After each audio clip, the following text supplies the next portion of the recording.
शेतकऱ्यांना आज संध्याकाळपर्यंत प्रचार करता येणार असल्याच्या नियमावरून राज ठाकरेंनी निवडणूक आयोगावर हल्लाबोल केला।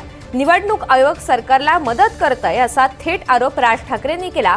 दुसरीकडे राज ठाकरे यांनी पाडू मशीनवरून सत्ताधारी आणि निवडणूक आयोगावर जोरदार टीका केली आहे। राज ठाकरे काय म्हणालेत पाहूयात।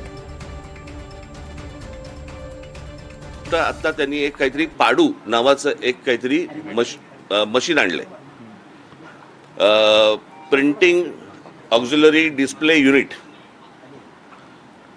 हे कोणत्याही राजकीय पक्षाला सांगितलेलं नाही, कोणत्याही राजकीय पक्षाला दाखवलेलं नाही।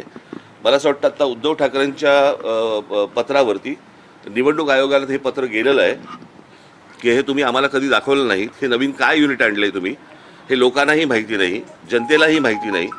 आणि हे नव्याने तुम्ही आता हे त्या ईव्हीएम मशीनला लावणार आहात, हे काय मशीन आहे? म्हणजे हे दाखवावं, सांगावं इथपर्यंत पण गेलेलं नाही आहेत निवडणूक आयोग। जे त्यांना हवंय ते करतायत, ते वाघमारे ह्याच्यावरती उत्तर द्यायला तयार नाही आहेत। अर्थात आत्ताच्या सरकारने हा वाघ कधीच मारून टाकलाय, त्याच्यामुळे त्यांच्याकडनं काही अपेक्षा नाही आहेत। परंतु ही कोणती प्रथा आणि हे कोणत्या गोष्टी या महाराष्ट्रामध्ये चालू,